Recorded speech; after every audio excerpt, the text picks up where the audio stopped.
Welcome to the show. I'm Olivia Nunn, and this is where we rise, rebuild, and remember that storms don't break us. They reveal us. And let's get right into it. I'm here with a really good friend of mine, Command Sergeant Major retired Army, because that's the only branch that really matters, Oh, Donnell Johns. Thank you so very much for spending time with me today and getting to your story of your rock bottom moments. thank you. It's a pleasure to be on your show. Thank you for having me, and thank you for allowing me to share your platform. Yeah. So, besides being a retired sergeant major and being part of the greatest military force, you're also a CEO of a company. So you jumped into entrepreneurship.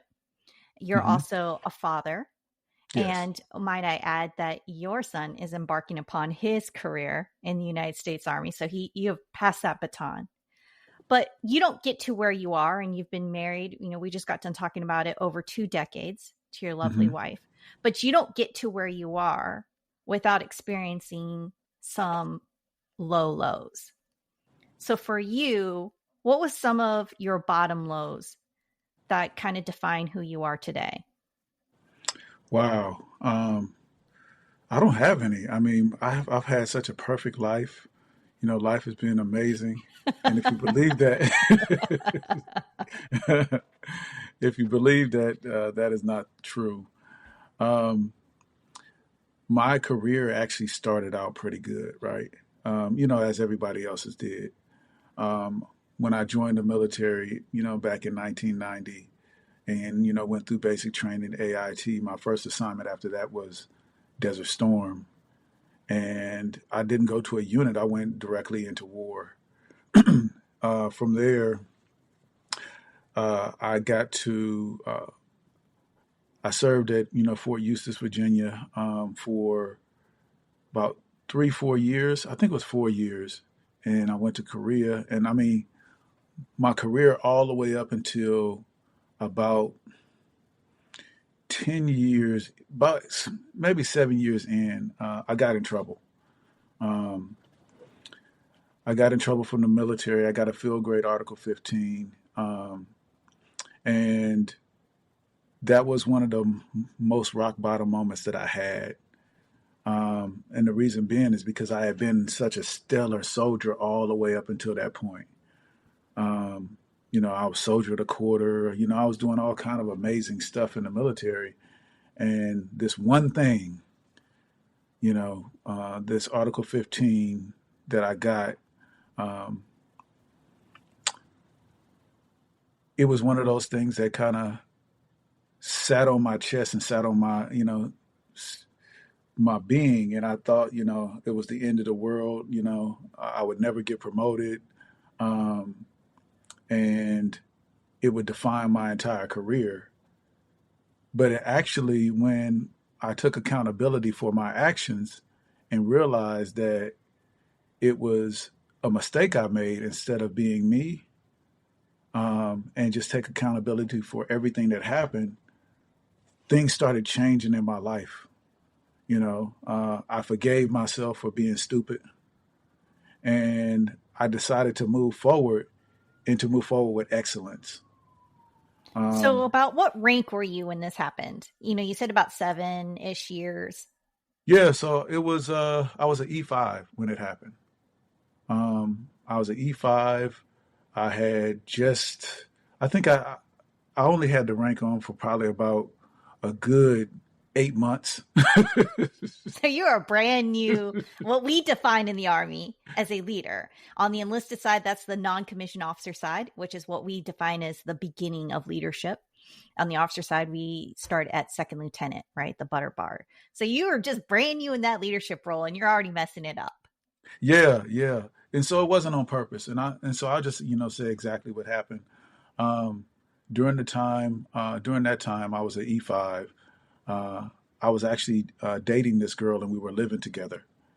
And she was an E5, I was an E5, and we were living off post. And then she had kids, and then so we moved on post housing, and we moved in together on post housing. And I was actually still getting BAH. At the time, I didn't know that was something that we couldn't both get. Um, and so they never took away my BAH because I didn't know to tell them that, I'm living on base housing with this girl. And someone put a note in the suggestion box. Instead of saying something to me, they put a note in the suggestion box basically saying that Sergeant Johns is living on base and he's still getting BA. At the time, it was BAQ instead of BAH. And, they brought it to my attention and I was like, yeah, absolutely. I was receiving it. And so they took it all back, but they also gave me an Article 15, a field grade Article 15, because there was money involved in it. And that was the most devastating thing that I dealt with. I was like, why? First of all, why would they do that? Because I didn't know. But at the same time, they took all the money away. And so they took all of this money from me. So I think I had like maybe $200 to live off at that time. It was crazy. And I was living I was in an apartment because I was working at MEPS at the time. I was working at the Military Interest Processing Station.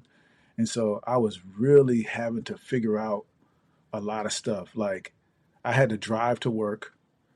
We had to pay to park. I had to wear my Class Bs during that time frame. And so those things, you couldn't just wash those, right? They had to go to the cleaners. And then how do I do all of that and eat at the same time? It was very painful. I learned I used to buy chicken at the time. A whole chicken would cost like $3. And so I would buy like whole chickens, big bags of rice. Potatoes would cost nothing. And so for that entire 6 months, that's what I lived off of, was almost nothing, right? Ramen noodles. I knew how to cook a chicken like 57 ways. As you're telling this story, I'm sure there's many that probably are listening and saying, but that's not so bad. How is that rock bottom? Right. And I think what people fail to realize is that you've got this insane amount of responsibility when you're in the military that I think our civilian counterparts don't necessarily recognize. And it's also understanding the nuances of rules and regulations that are over us, if you will. Just like every citizen in the United States, we are governed and policed by laws. But we have another interesting set of laws on top of that, the Uniform Code of Military Justice, which in your case is the reason why you had to pay back all this money. Yes. But as you're talking to me and explaining this story, I think about the leader that I was in the military, and I'm wondering, would I've doled out that same punishment, right? Would I've given you an Article 15 because there was money? What was that conversation like? How do you, at the same token, you and I are both parents, how do you teach your child, if you will? Because oftentimes when you're in a leadership position in the military, your soldiers are much like your children, regardless of what their age is and regardless of what their rank is. They're like your child. And so you want to mentor them and nurture them and grow them, but at the same time, you want to discipline them. And for you're at this juncture early in your career. And I felt like I was held to an unfair standard because I had no idea, I had no idea because we lived in an apartment together and we were both receiving BAQ. And then what makes it different when I move into on-base housing, and why can't, at the time I was like, why couldn't I receive it then? I didn't know that it was a rule. And to hold me to the highest standard, they gave me a field grade Article 15. It wasn't a summary Article 15 that just stayed with me. That thing stayed with me my entire career. That became a part of my record. And so I was like, how am I going to get past that?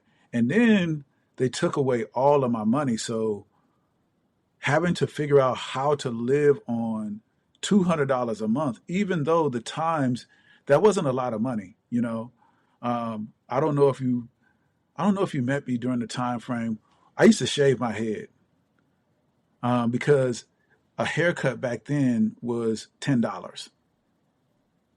And so I would have to shave my head on a daily basis because my hair grows so fast that I couldn't afford a haircut during that time frame.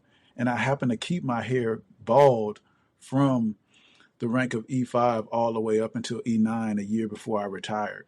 So I used to shave. That's why I shaved my head. If you look at all of my career, all the way up into a year before I retired, I had a bald head. I didn't have any hair on my head, but that was because of that event. Um, and so I had to figure out, how do I maintain a level of standards? Because at the time, I was like, they even had CID investigate this whole situation, even though I told them, yes, I received BAH. Right? It was crazy. I mean, it attacked my character, the soldier that I was at the time. I was an E5. Um, and to me back then, being an E5 was the pinnacle. That's the one rank that I always wanted to be because back then an E5 was God. You know, whenever they said something, they made things happen. I still look at the rank of E5 as God. That's one of the most powerful ranks because they're right there with the soldier. And I was really proud of being that rank, and I was really proud of the things that I had accomplished. And so at that time, making a mistake like that and having that big of an impact really was painful. And so it also, one of the things that I learned from that is empathy for my soldiers because I had to go through something like that. I was like, when I make it to that position where I'm able to dole out punishment or whatever when soldiers make mistakes, I'm going to do it a little different. Do And you so, think that race played into this? um, I don't know. And the reason why I say that is because the commander at the time was Hispanic. And she, I don't know, right? You never know. Um, I try not to look at it like that. Maybe, maybe not. But my NCYCs, they had my back from jump, and that's the one thing that I remember was the two NCOs that came in there. Funny story, I had an Air Force NCYC, and he came in there and he was pissed about it, and he argued with the commander at the time. I mean, he argued so hard that he was in tears. He was like, "Why are you doing this to him?" Which to this day, I'm real good friends with both of my NCICs that were above me. They had my back throughout this entire thing. I wouldn't have made it through that time without them. I mean, they would bring me food. I would have lunch every day. They would bring me lunch every day. They kept me out of trouble. They left I, a lasting impact on your ability to lead yeah, because they that was did. E5, right? Yes, And in the military format, on the enlisted side, you start at E1 and rise all the way through E9 if you are talented and you stay the course. And for you, yes, you did. So that's one of your rock bottom moments, and that shaped your career very early on in your life. And you obviously were able to get beyond that because, like you yes, said, you finished as an E9. And by the way, for those that don't understand the Army structure, making E9 is a big deal. Not everyone makes it. The percentage, I think, is less than 1% to make that. So for you to make E9 was a big deal. yes. It was. It was. It blew my mind not only to make E9, but to sit. There's two moments in my career that just kind of blew my mind because I would have never thought, a kid that was born in San Francisco, um, in the inner city, going through the things that I did growing up, and having that field grade Article 15, that I would have never thought that I would have been number one, the first Army National Guard G1 Sergeant Major in Army National Guard history, and then number two, achieving the rank of Command Sergeant Major. Those were two pinnacle points in my career that still blow my mind to this day. Um, I just, I had to work really, really hard. Um, I felt like I needed to be perfect from that point in my career to leaving the military. And I worked every day on my reputation and the level of excellence that I had to accomplish in order to make it there, especially I was in the Army National Guard. Um, I transferred to the Army National Guard after 10 years of being in the military. And I was like, and the reason why I transferred into the Army National Guard was because the Army was trying to send me to Korea without my family. And I had met my wife. In fact, I met my wife during this period of time when I was in trouble at the end of the 6 months of them taking away all of my money and all of that. And so that's the reason why I know my wife is a ride or die, because I was dead broke. You had nothing to give her, but just your wholesome self. Yeah, this is all she got, and I'm sorry. Well, she's an amazing woman. So you've spanned a career in the military and you finished out at the top, like you said, but we don't spend moments in our life always at the top. Mm-hmm. We find ourselves in peaks and valleys. And for some of us, sometimes when we hit the bottom, it can be pretty rough. So you've had one of those moments early on in your career. You had another one. You decided after leaving the military, you're like, I'm going to try this entrepreneurship. And people tell you it's going to be hard, right? We've had this conversation. It is not for the faint of heart. But you also look around you, especially in the military community, you're like, well, that guy's making it. That girl's making it. I know what I'm capable of. I can do this. And for you, you set upon this and you started Veterans Going to America, and you're doing well. But that's not what's really happening behind the scenes. Here comes your next rock bottom moment. So my next rock bottom moment, even before, so I started, the first thing that I started was a Vision Worldwide leadership consulting firm. And I started that company basically out of a necessity to train leaders outside of the military. And the reason why I started that organization, and I realized this the other day, my mom used to work at Safeway. And she worked as a checker for about 40 years at Safeway. And she probably raised the people that were in charge of her, and she used to call me all the time, really upset about the people that she had to work for, because outside of the military, there was no training to become leaders. In the military, you have training for every rank that you get promoted. Right. At least you understand the basics of what you need to do in order to take care of the people that are in your charge at the next level. And on the outside, they don't have that. And so I was like, you know what, I'm going to create that. But at the same time, I had never started a business before. That's totally easy. Right. It looks easy on the outside. I was like, I could do this. And I was like, I have all of this success in the military. I made it to Command Sergeant Major. I've done positions that I've never even heard of. I've overcame my fear. I have a big fear of speaking in front of people. I still have that same fear today. I just do it instead of worrying about it. And the one thing that scared me the most was I had to do all of this stuff by myself.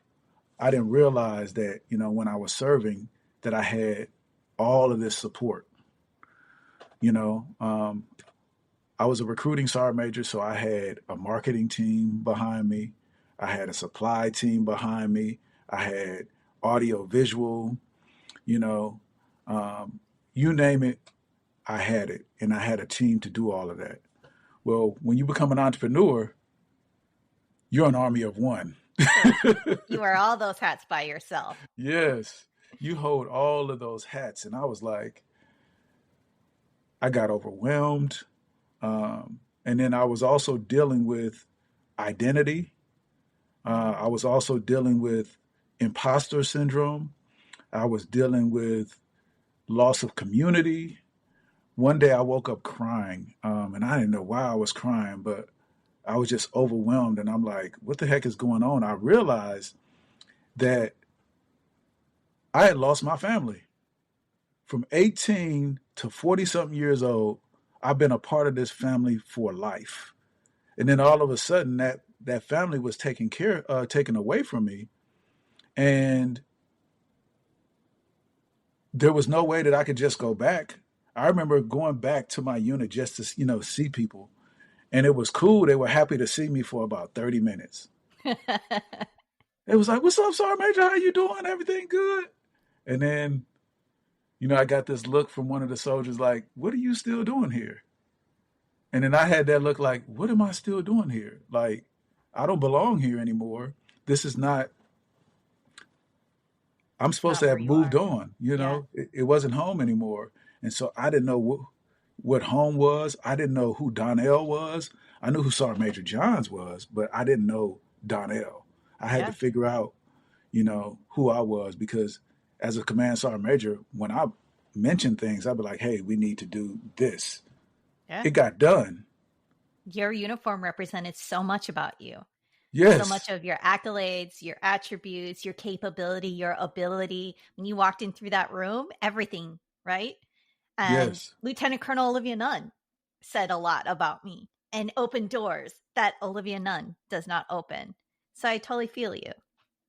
And so, I remember when I first got promoted to sergeant major and I walked in the office and everybody stood up and got a parade rest. And I stood up with them and got a parade rest. I was like, and then I realized it was for me. I was like, oh, shoot. you know,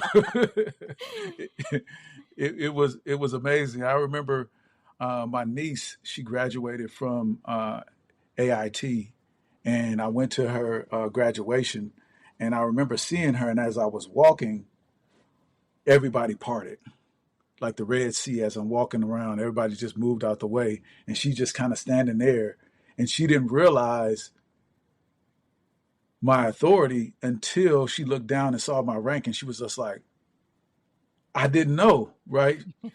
She knew I was in the military and all of that, but she didn't realize that I was a command sergeant major. And everybody else knew, but she didn't know, and she didn't realize it until then. She's always known that until I showed up to her AIT with my rank on, and she was like, "Oh my God!" And so having to really find myself and find out who Donnell is, and uh, am I the person that was behind the rank, or was the rank in front of me? I realized that I'm the person behind the rank, but it took me some time to figure that out. In fact, I used to run on a daily basis. This is a funny story. So the movie Forrest Gump kind of, comes to mind, but the only way that I could deal with my depression was to run. And so for 6 months, I ran 3 to 7 miles. And one day I woke up and I put on my pants, and my pants dropped to the floor. And it was a trip because people were asking me, Donnell, is everything okay? And I was like, why? And the reason why they asked is because I was getting super skinny. uh, Yeah. yeah, I lost a lot Retirement of will weight do something fast. to you. Right. Yeah. And so what I realized is that I needed to find my tribe. I needed to find my community. I needed to find a place where I fit in, where, um, like Cheers, where everybody knew my name. And it wasn't the, I went to the VFW. Um, that wasn't for me. I just couldn't see myself sitting around drinking and talking about my past. Great place. I believe that there's a place for people there. It just wasn't for me. And I know they do a lot of great things when it comes to benefits and that type of stuff. But hanging out at the VFW near a bar with food, I love food. Uh, I love beer, but that wasn't the space for me. I needed some place that was going to help me move forward. Um, I went to AUSA, and AUSA is Amazing Association under the United States Army. They have chapters where they help out soldiers and that type of stuff. That's a great place, and that's one of the places where I kind of found my footing, because I separated myself from the military when I got out. I didn't have anything to do with the military after going to that unit that day. And I was like, I don't belong here. I need to figure out who Donnell is. And so I stepped away for about, I want to say 6 months to a year. I can't remember the exact time. And I got involved with the Chamber of Commerce. And then I also got involved with a group called 1 Million Cups. And it's a mastermind group for entrepreneurs that meet every Wednesday, where entrepreneurs bring their issues. And then there's a group of people that help them through those issues every Wednesday. Look up 1 Million Cups if you guys haven't heard of that. And so I started a 1 Million Cups in Fairfax, and I found a community of entrepreneurs, and I was like, this is amazing. This is it. And it was it, but I was still missing something.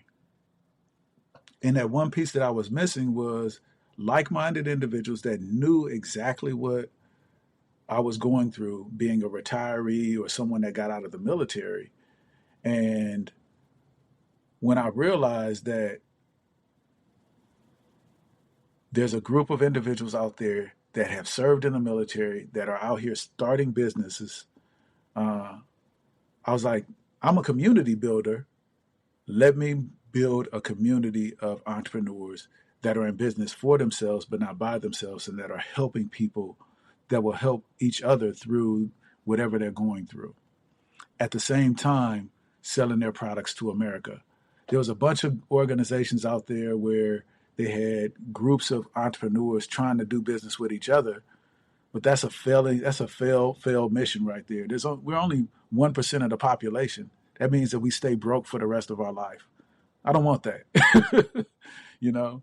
And my leadership consulting firm was doing well, but that was a business of me doing business by myself and being the brand and the only person that was behind it. I could have done things differently now that I know, but at the time, I didn't have any money, and I didn't have any money to hire anyone else. And the training and stuff that I was doing was training that I built based off of the things that I felt leaders needed to know. And I still train people today, but they're inside of my organization. Instead of training America on how to lead, I train veteran entrepreneurs on how to lead their organization, and also how to, get clients and continue to make money. So that was the one of the biggest struggles that I had was, finding who I was, and then what resources are out there for our community. And there's a ton of resources for the veteran community that people don't even know about, which blows my mind. Well, I think it's the confusion, right? So somebody who used to work in Soldier for Life, I used to talk about this. There are 55,000 military supported nonprofits. Wow. 55,000. Now let's remove the subcomponents of the major entities, meaning like you talked about VFW, right? So VFW has a national headquarters, and then they've got all the subchapters. So organizations like that, where there's a headquarters and subchapters, if you remove those type of organizations, you're still at 35,000-ish. 35,000 military-based nonprofits across America. Wow. And continuously growing. Every single time I turn around, there's another nonprofit that's being developed. And nonprofit's not necessarily the only answer, but that is a resource that you talked about. Resources that are readily available to assist our community, the community we talk about, which is the military community. But the issue goes back to, where do you find said resource? Exactly. How do you get connected to said resource? Because who has this Rolodex of said information? Some people kind of have them in their head, like I do. And it's not uncommon that people reach out to me and say, hey, Olivia, do you know X, Y, or Z? And I'm like, let me think about it. It's somewhere in the cobwebs of my mind. But no one individual has 35,000 listed. But how do you connect those pieces together so that we can support our community effectively? Yeah, because that's a lot of resources. And then which one of those resources fits the need that you need? Mm-hmm. And that's the biggest issue right there is, okay, there's 55,000, but I need to pay my rent this month. Which one of those 55,000 will help me pay my rent? Which one of those 55,000 will help me start a business? Which one of those resources will help me market and advertise my business? What about my VA disability? Which one helps there? And which one do I pay and which one don't I pay? I mean, there's a lot of information and resources out there. And to be honest with you, I want to say about 90% of the veterans out there don't even know 1% of the resources that are available to them of the 55,000. Correct. And of the veterans that I run into, there's veterans that walk into Veterans Growing America on a daily basis. And I ask, have they taken advantage of their resources as a veteran? And I want to say 90% of those people will be like, I don't even call myself a veteran anymore because I don't want the stigma of being a veteran, mm-hmm. which blows my mind. And I'm like, and that's one of the things that I'm also trying to fix through my organization is the way that America portrays us is PTSD, suicide, and homelessness, right? Veterans Day is coming up on November 11th. On November 11th, they're going to show the worst of us. They're going to show everything that will make you cry or be, oh, woe is me about our veteran community. Because it sells, right? It's yeah. sensational news, just like why does the news put the type of news that they do? Not recognizing that oftentimes within your own neighborhood, I guarantee you have a veteran in your own neighborhood, in your own cul-de-sac.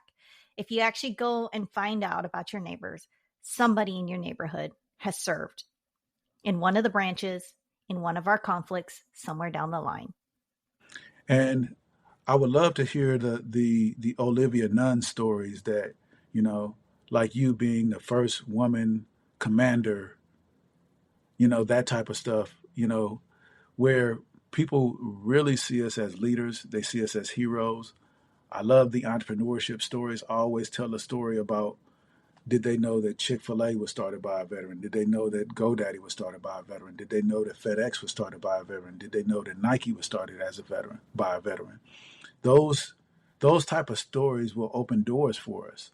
And so I want to really highlight and showcase the best of our community.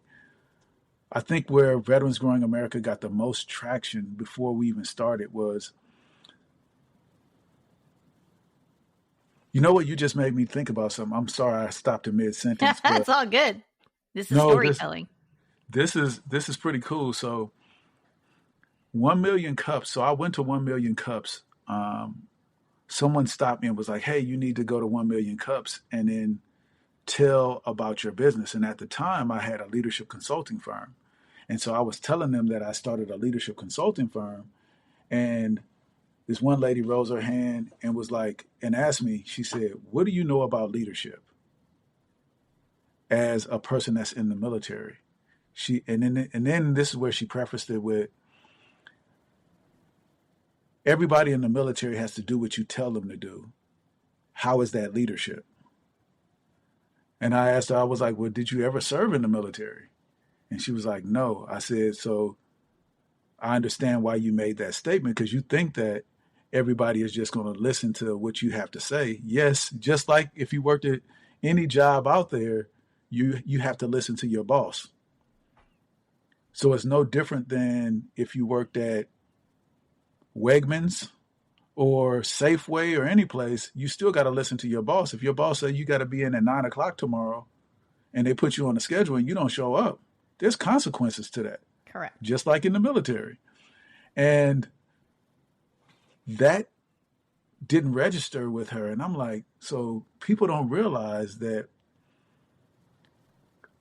leadership is in all realms. And so that's one of the things that got me thinking about, you know, creating Veterans Growing America, you know, showcasing us as leaders. And so from that point, every time I met a person that served and they had a business, I used to tell their story. Before anyone was doing videos on LinkedIn, if you go all the way back to 2018 on my page, you'll find that I was doing stories about veteran entrepreneurs. I would put my phone up. Yeah, I remember. You did it And at AUSA yeah, I did it at at the Social AUSA. for Life booth. Yep. You know where I did it first though? I don't know. I'm gonna send you the video. I'll find it, but I did it first at Burbiz. Oh, that's awesome. The first one that I did was at Burbiz. I can't think of the guy's name, but that was the first video I did. After that event, I believe that your event was that same day, if I'm not mistaken, because they usually happen on a Wednesday, right? Wednesday or Thursday, yeah. Yeah, I think it was on a Wednesday or a Thursday. It was the day, that day or the next day. I was like, I'm about to show America that we're leaders. And so every time I found a veteran that had a business, I did that video with them. And I would just ask them who they were, what branch of service that they serve, tell me about your business, and how does my community get in touch with you? And I would post those videos every Monday on my social media page, just showing people because that lady pissed me off. You know, it's interesting. So you talk about leadership and how leadership is a soft skill. There's Yeah. nuances to it.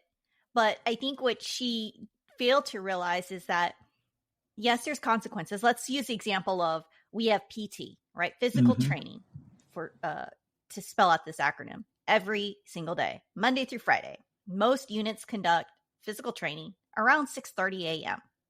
And that is your place of duty in the right uniform at 6:30 a.m. You Yep. can choose not to show up and pay the consequences to that. But here's the nuance of leadership, right? And I think in her mind, she was saying, well, you're a soldier, robotic like. You just need to show up and do everything that I tell you to do. Well, true-ish.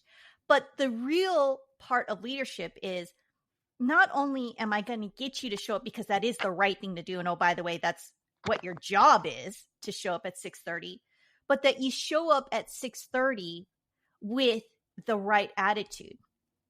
The attitude that I want to be here. I love to be here. That I am going to start this day or this moment or this assignment with the people that are left and right of me because I choose to be here, because we're an all volunteer force. Yep. And I love doing this so much that I'm coming here in the right mindset. And that part of leadership is hard to do. How do you bring people together who come from every single zip code across America with different ideologies, different backgrounds, different, concepts of what it means to serve, let alone, where they need to go and what they need to do, and get them moving, or giving you a picture here, rowing in the same direction with the right attitude. And hopefully it's a positive attitude to create effective change, right? That's leadership. 100%. 100%. And I think the Army, I think we have the best definition of leadership, but I may be biased. And I'm always biased. I always say that the Army's the best branch. If you ever hear me when I MC an event or when I open up a speech, especially when it's towards a military crowd, I always say the Army's the best branch. Absolutely. And no, I concur with you 100%. And that's what blew my mind, and that's what got me really, showcasing veteran entrepreneurs, because it takes a lot of grit. It takes a lot of tenacity. When we talk about, when it comes to business, things are constantly changing. I mean, you got to understand, you may not have to know everything, but you got to know a little bit about everything and where to find the information, because you still got to pay taxes. Yes, you do, and that sucks. Yeah. You're going to have to hire people no matter which way you look at it. Whether it's a virtual assistant for $4 to $5 an hour on Fiverr, or paying someone that is a specialist in marketing and advertising, you're going to have to hire the things out that you're not good at.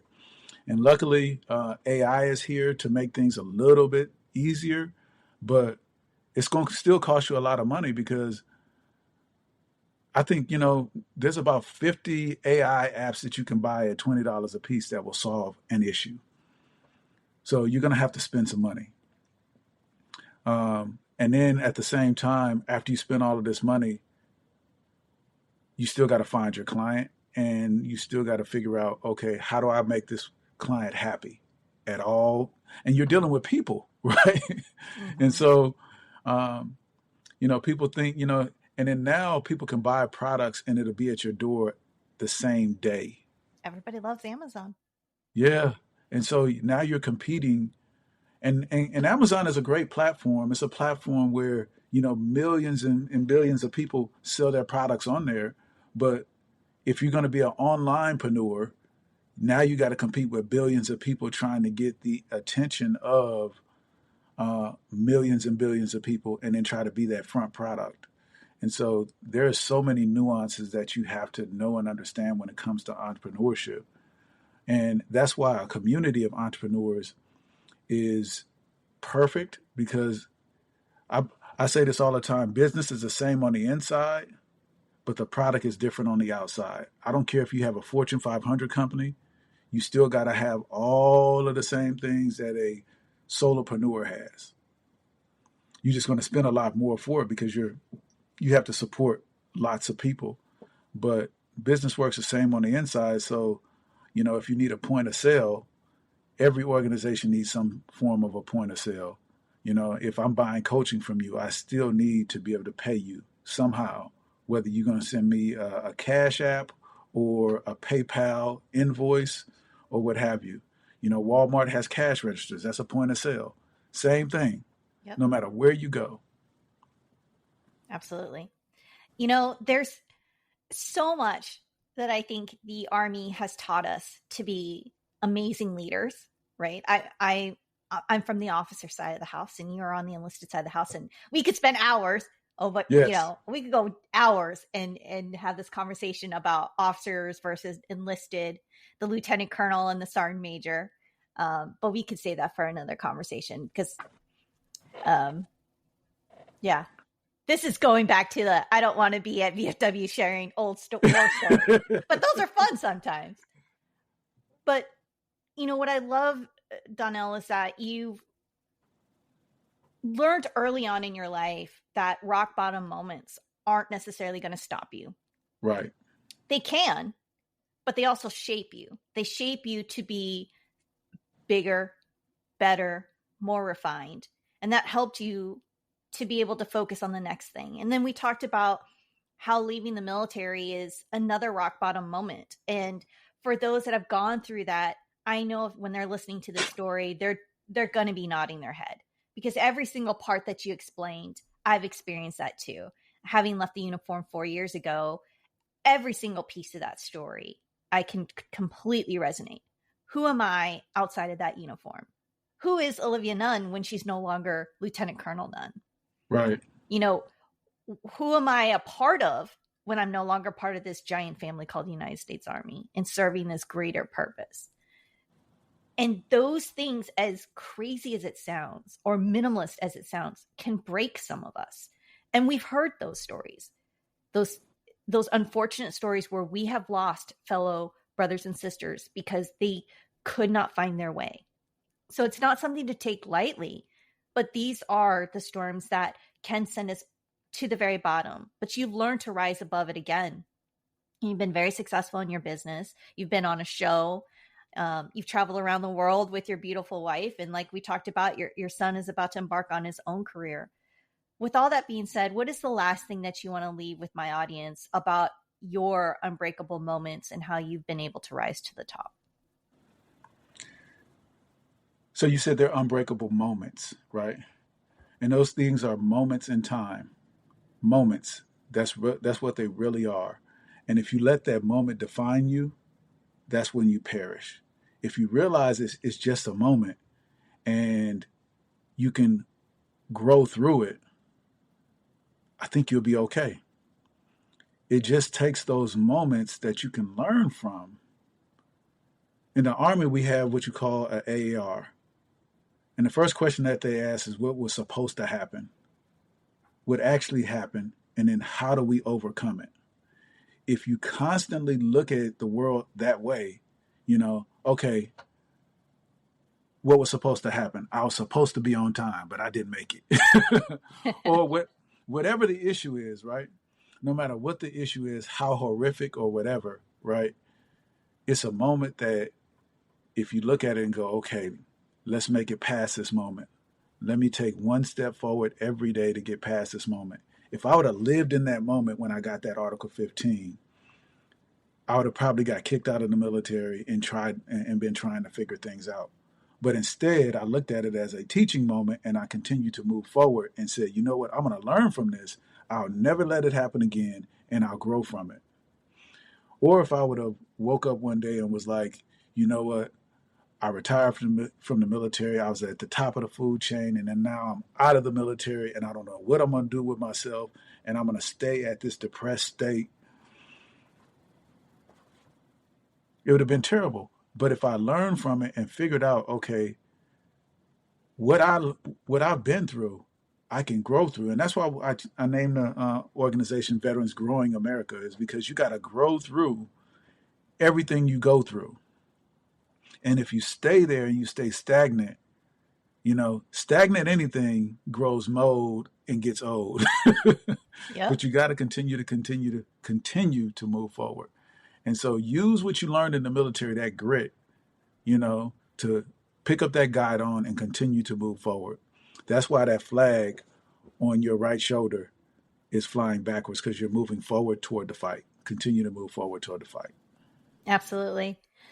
Donnell, I could spend hours talking with you, whether it's old war stories or talking about entrepreneurship or, just the opportunities that have been blessed to us and some of the rough moments too in between. But I value your time, especially your friendship. So thank you for spending the time with me today. Thank you. Thanks for being here. Keep rising, keep speaking your truth, and always remember, you are the storm.